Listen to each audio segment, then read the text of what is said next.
Hello, fellow YouTubers. How you doing? I'm doing pretty well. Doing good.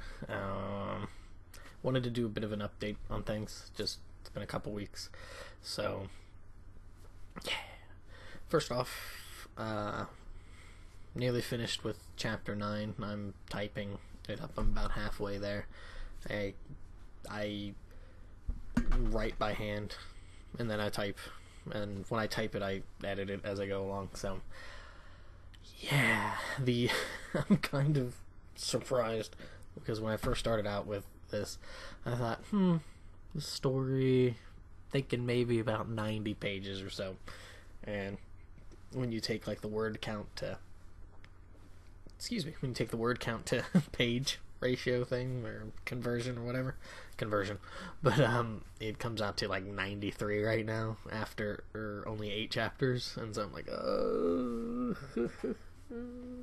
So I don't know if I want to say I'm about halfway there, but I'm not certain because I have an idea of kind of like one of the latter events for the story, because that's where it all kind of stemmed from, is this one event, and then I've kind of been building towards that. But everything in between is a free-for-all, so I will just kind of write how I'm feeling, not how I'm feeling, but like what I feel is an appropriate way to go with it. A few people that I've talked to about the story and stuff who've read it is that it's not a story of here is your good guy or good girl and here is the bad guy or the bad girl. It is a story of people. So there are going to be things that you like about certain people. There's things that you're not going to like about them, and that's what this is. So it also tackles some different issues and stuff like that throughout. So if you do have interest in reading it, definitely give it a go. I'll put links on there. I'll probably put another video saying, "Hey, I've got chapter 9 done." So also, I am reading The Hill of Dreams by Arthur. I want to say it's Machen, but it could be Machen. And it's a semi-autobiographical book, which for the time, which was around the mid 1890s or so, is when they kind of think he wrote this. That was a very popular style of writing, were stories that were that if you knew these people, you would think, I know who this person is that they're referring to. Japanese did it in the case of I-novels, which are like first-person novels and stuff, and they would talk about different things. I mean, you could point to even somebody like Edgar Allan Poe, who, some people speculate that some of the stories that he wrote, like killing people, might have been something he actually did. So, this is the interesting thing about this book is that it's kind of a bit of a phantasmagoria to it. So the character has these bouts of dream delusions, illusions, and it makes the story kind of, because I've read 64 and a half pages so far. It's a little over 200 pages. So, about a quarter of the way through the book. So, it kind of blends reality and stuff like that. So, in doing so, you're kind of wondering what, like, the main character, Lucian Taylor, he's trying to become an aspiring writer. So there's certain things about his character I really like, and then there's certain things I'm kind of like, that's kind of weird out there. But just because there are those aspects doesn't, it's good, because that way, like, if I agree entirely with a character, to me that's a bit frightening, because either the character is really plain, or doesn't upset, and like kind of neutral, doesn't upset the cart, or it's like really like altruistic to the point where you're just like, or the author wrote a character just like me, and that's a bit frightening. But he kind of is contending with like this issue of writing stuff, but having to deal with a group of publishers who, you know, potentially steal his pieces of his work and all this kind of stuff. And yeah, I don't know what else it's going to go into about it and stuff, but evidently it inspired people like H.P. Lovecraft and Stephen King, so that's got to be something. You know, the reason actually why I picked up the book is the main character's name, Lucian Taylor, is the same name of a game that I'm playing right now, which hopefully I'll do a video about sometime down the road. And I'm playing it because it is a part of the Gent's challenge. And what's that? That's something that I did with a friend of mine, Andy. We, a long time ago, we challenged each other to play games, and he told me you have to play Suikoden too. And so I was like, all right. So I played the first one so I could have better context of certain characters in the second one. So I played the first one and then played the second one, and loved it and stuff. And he was he was of the wherewithal to extend that idea to other people within the community, and at that time it was the Pete's Game Room forum community of people. And so I had kind of done a couple and then dropped off the map. That's just just kind of who I am. If you've been following videos or my channel for a while, I just kind of boop, disappear, oh, I'm back kind of thing.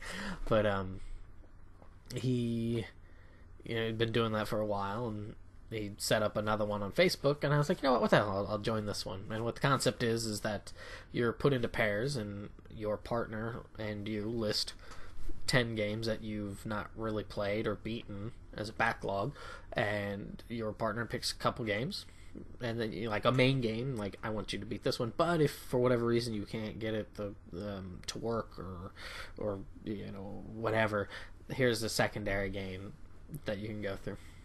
And then once you beat it, they'll pick another one for you and that sort of thing. You get like 2 or 3 months to accomplish the task. So it's all kind of, it's not like it's kind of like the summer backlog sort of thing, except for this one, instead of you yourself are just like, oh, I'm going to play this one and this one and then this one. Other people are like, hey, and if you don't do it within that time frame, you get labeled a rascal.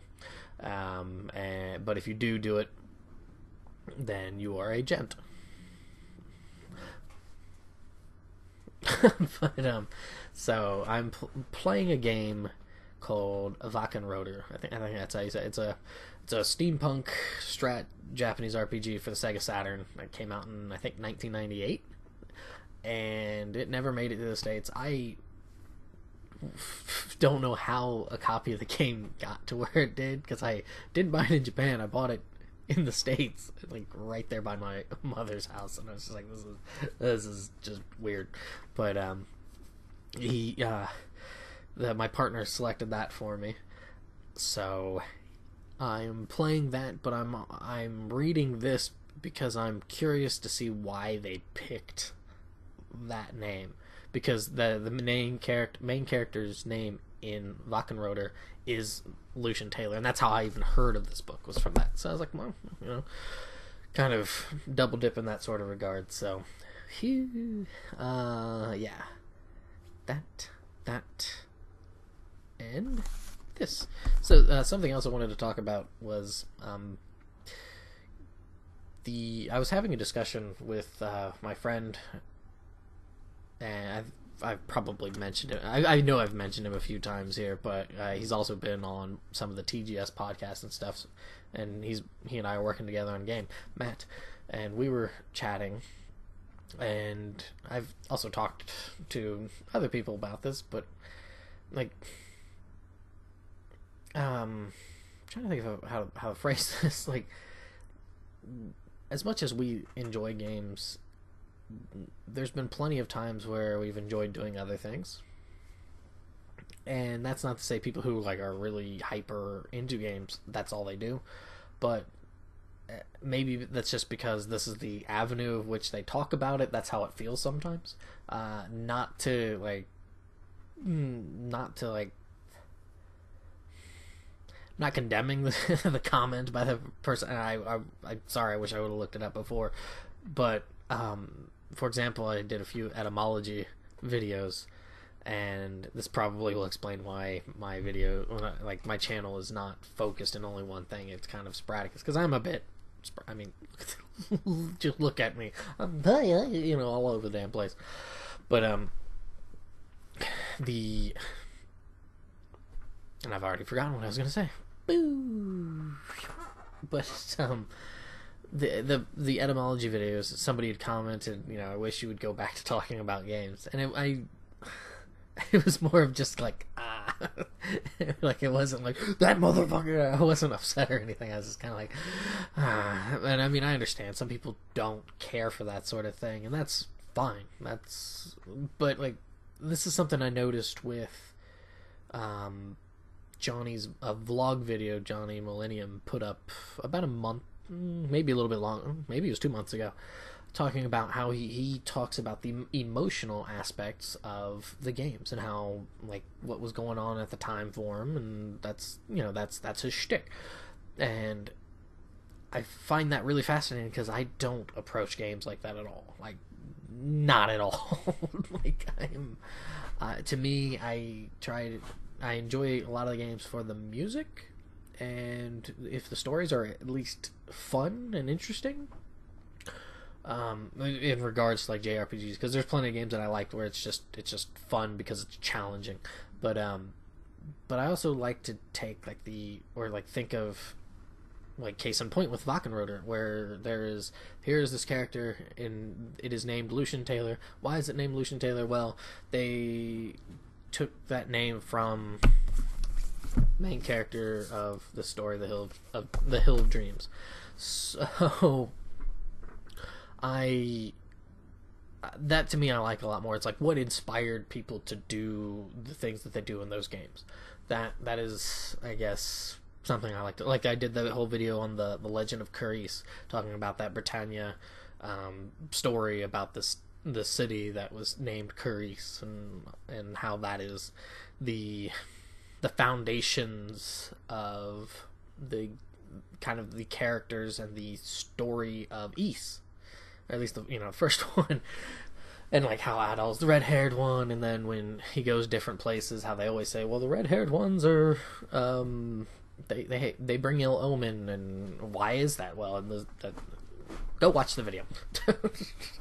But that's something that I like a lot more about that sort of thing. That's why I liked the thing about like Treasures of Rudra, because there's things in it that are like the Kala Sutra, not the Kama Sutra, the Kala Sutra, and the cyclical life and all that sort of stuff, and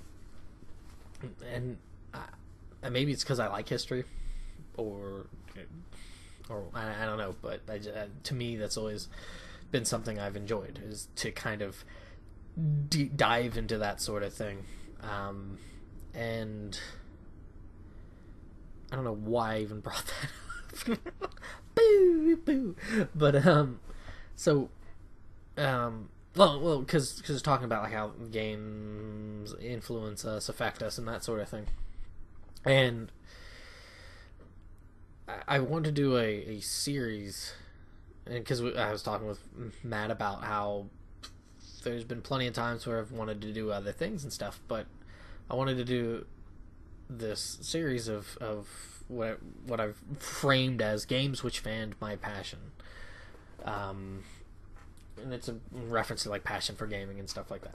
And then of course, and I haven't seen it yet, so I'll probably watch it later today, but Pete Dorr just put out a video about how he got burnt out of gaming for a while, and just kind of the things that go along, reasons and why, and stuff like that. At least he listed some of the stuff on Facebook, so I don't know if that's similar to what he says in the video, or not similar, but the same stuff, or if there's just more to it, or what. But and I mean, I think a lot of people probably hit that point with collecting where they just buy a bunch and then they just kind of hit a point where they're like, and I'm done. I mean, for whatever reasons, I'm not saying the reasons are good or bad, but they kind of drift out of it. Same thing with podcasting. I mean, it's a very common thing, and it's not like people are ever changing bags of meat, so it's like so it's not a condemnation of character to change interests. I mean, it's just people being people. So like seeing that video, talking with my friend Matt, and also playing the game Doom. Like I maybe you guys don't know this. I think Greg knows this because I talked to Greg a lot and that will kind of randomly come. I'm excited for the new one, by the way. Like, other than the slow down with changing weapons and the finisher moves, I'm excited to see how this turns out, because I wasn't a big fan of Doom 3, but like I was playing that and I was like, like, this is one of those games. This was one of those games that kind of rekindled that interest in gaming for me. I mean, I like games enough to want to make a game, partially because I don't agree with a lot of the direction that games have gone, particularly with store stuff. So that's why I'm like, well, I don't agree with it, so I'm going to try to make a game to kind of be like, this is what we would like to see in gaming stuff. So that's and Doom is one of those. Yeah, I mentioned Doom is one of those games that rekindled my passion for it, and so like all those kind of things have come together for me to want to do that. And I've made my list for it, so I don't know exactly when I'm going to start on it. Hopefully sometime soon. But me saying that and me doing that are entirely two different things, because so this is how I kind of work, and maybe you guys will find it like really crazy. Maybe you guys are like, oh, that kind of makes sense, or maybe you're just like, man, what a goof. But for example, I'm not a really big person on thinking about the future or like really dwelling on the past. I like to read historical things, but I'm not like, oh, things in my life. Ah, damn, that thing that happened 8 years ago, or something ridiculous like that. I don't even know what happened 8 years ago. I was 21. I'm old. But I'm really somebody who's stuck in the well, I don't want to say stuck, but very concentrated on the present. So like when it comes to working on things that are not dependent on other people, like with the story, it has because of Patreon, and thank you, George, Johnny, Pete. But the like before that, like for the game, because other people are dependent on me, I'm like, really like crazy, get the stuff done now, kind of thing. But when it, like with writing, with the videos, I'm a bit, it has to like be like, oh, let's do this kind of thing, and so I'll do it.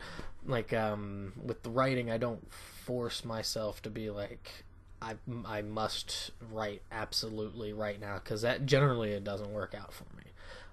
What I kind of do is I'll either, if people are around making a lot of noise, I'll kind of block things off and just listen to music to kind of put me into a mood, whether that's like an angry mood or I'll just listen to a lot of instrumental stuff. I don't like to listen to words.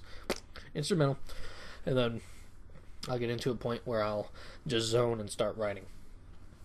Thing is that when I started writing Sudraba, I made a promise to myself. Actually, before I started writing Sudraba, technically, it was when I was working on the game story. I made a promise to myself that I would not shave nor chop my hair until I finished the story. And well, I finished the game story, but the game story isn't. It's kind of written in a way that's like a playwright, it's like a play. So it's not, and then it's not to say that, well, it's not writing a story, because it's complete bullshit. But it isn't the same, and it's not that it's more work.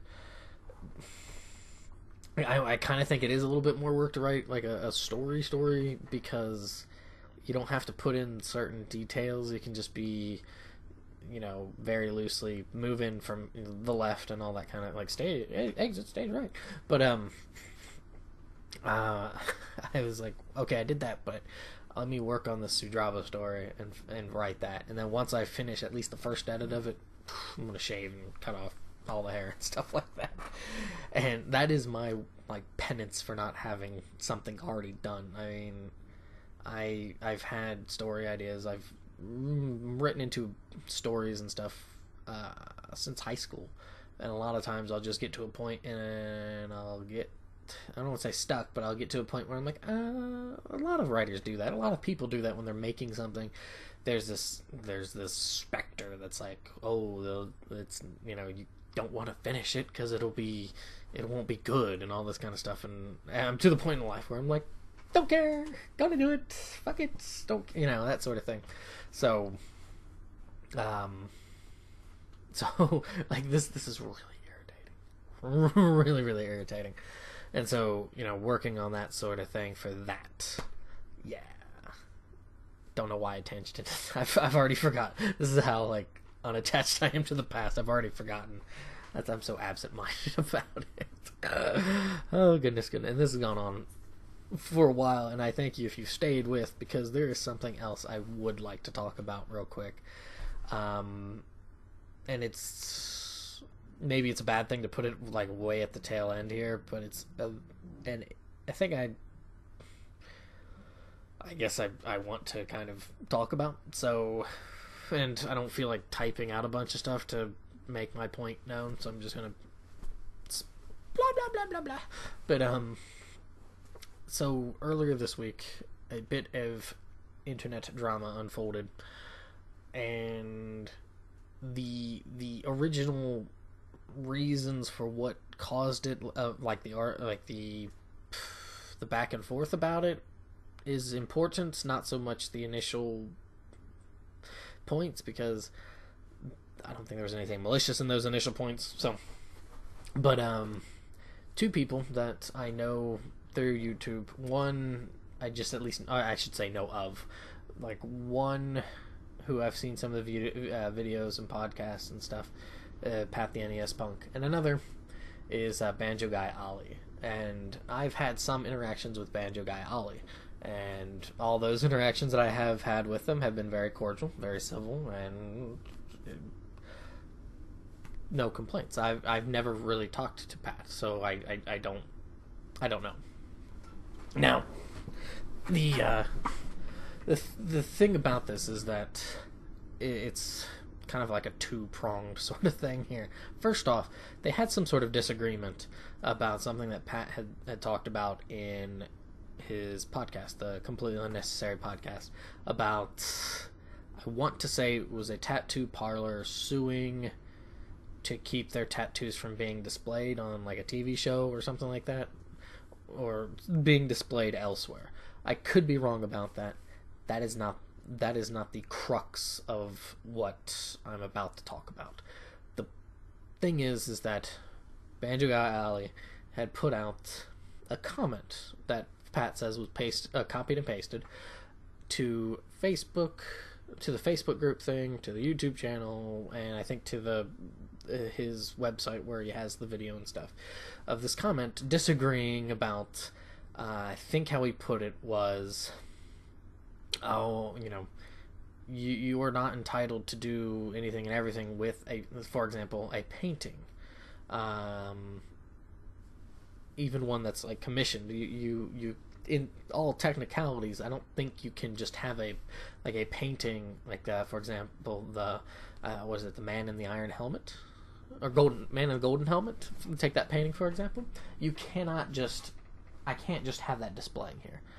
I don't think that's allowed.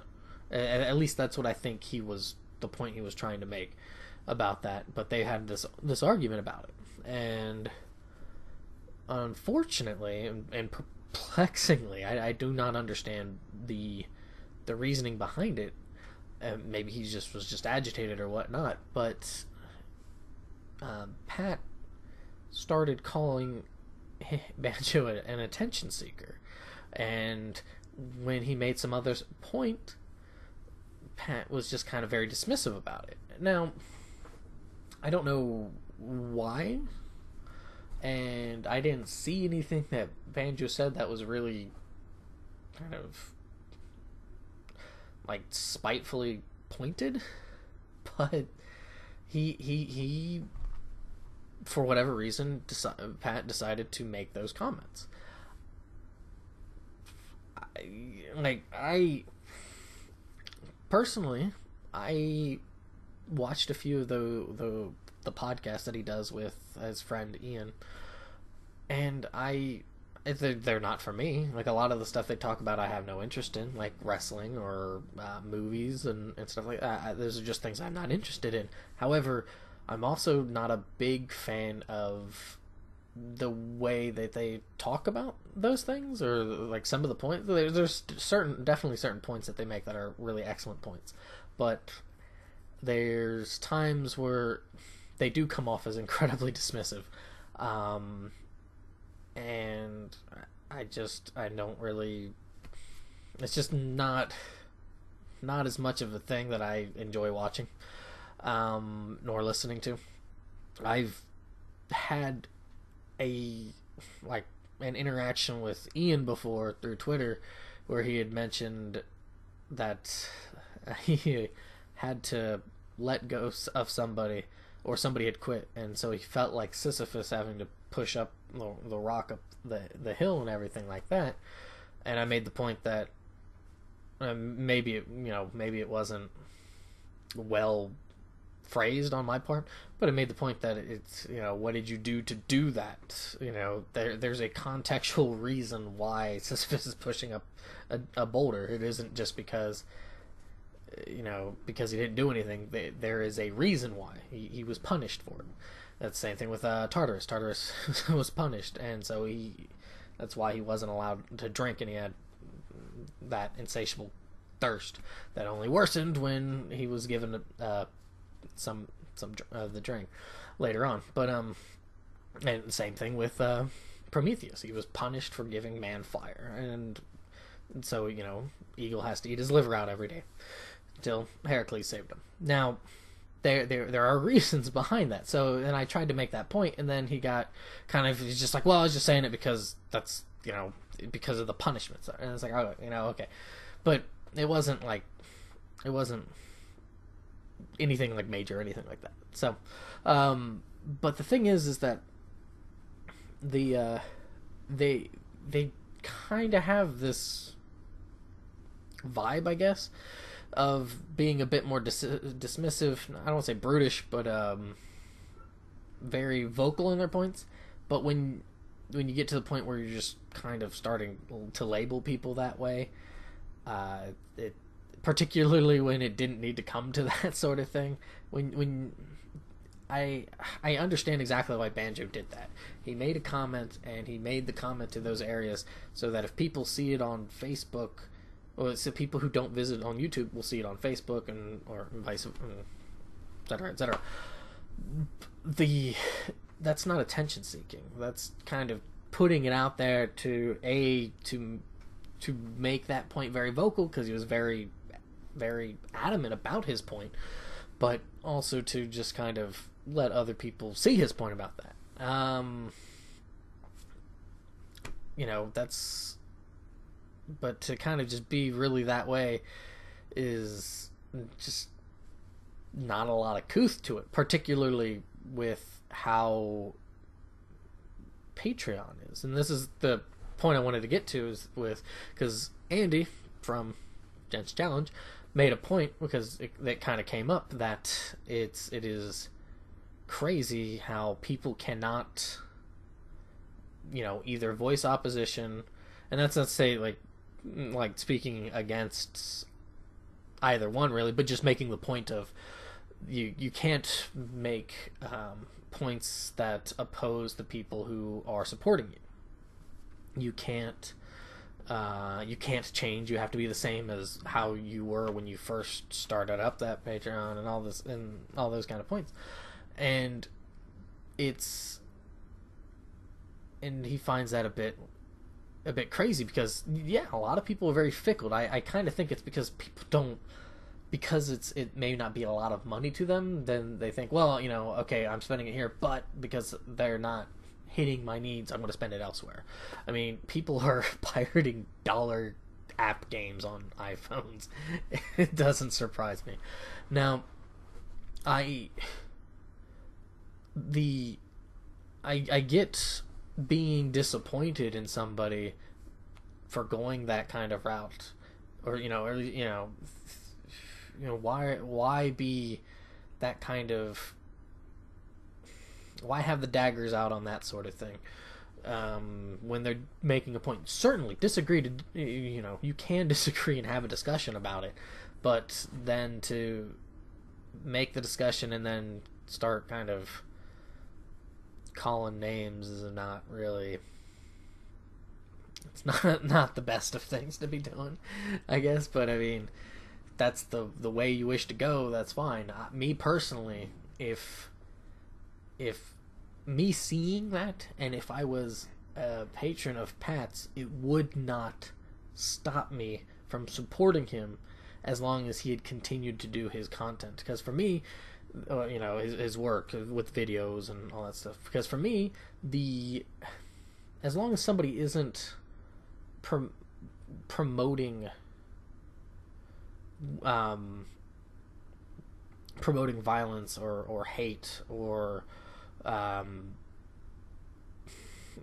like seedy like seedy shit, or that kind of thing, that you gotta separate that from the work.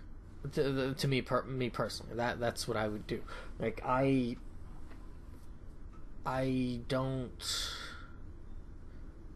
would not condemn the artist by their character, as long as it wasn't like something like murdering children or that sort of thing.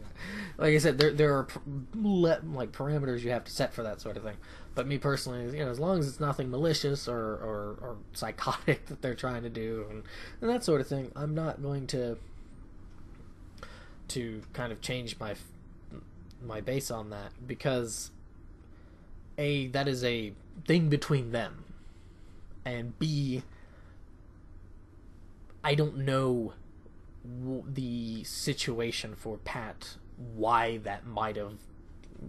he said, why he chose to not demonstrate couth with just kind of either just making the point about it or just leaving it at that, instead of kind of pushing it towards that a more aggressive route. Like I said, I don't really care for the podcast. I'm not a big fan of either one from the podcast, like the attitudes and the personalities that they demonstrate through the podcast. However, A, they make some really good points about certain things. B, I enjoy Pat's videos. They're like, that's the thing. Like, just because he puts on a video doesn't mean that that's who he has to be in real life. He's kind of got a bit of a goofy character and that sort of thing, and I like the humor. Particularly, I liked the review he had of can't remember, it was a cartoon series, but he said that if I remember correctly, that it inspired him to go into archaeology, or at least be more interested in archaeology. Like, I like those kind of videos, and like, for example, Angry Video Game Nerd did the same thing with the Monster in My Dream, I think, the Monsters in My Dream, where he had pictures of drawings that he had as a kid of this dragon, and the dragon was a thing from his playground as a really, really young, like, toddler and stuff like that, and he goes back there to visit it and stuff, and it's like, those to me is a lot more interesting, because that's the same reason why I like the way I like games, is I like what inspired people kind of thing, and this is something that inspired them in different ways. So but yeah, I wanted to make that kind of bring that up and stuff. And I've talked on way too long. If you did sit all through this, thank you. If you have anything you want to like talk about and that sort of thing, definitely bring it up. I'm totally interested in hearing. I don't know if they have more like of a context behind it to bring up and stuff. And even then, it's kind of already come and gone. So, yeah, that's it. I hope everybody's doing well. It's a good blistery day here. So, thanks for watching, guys, and have a good day.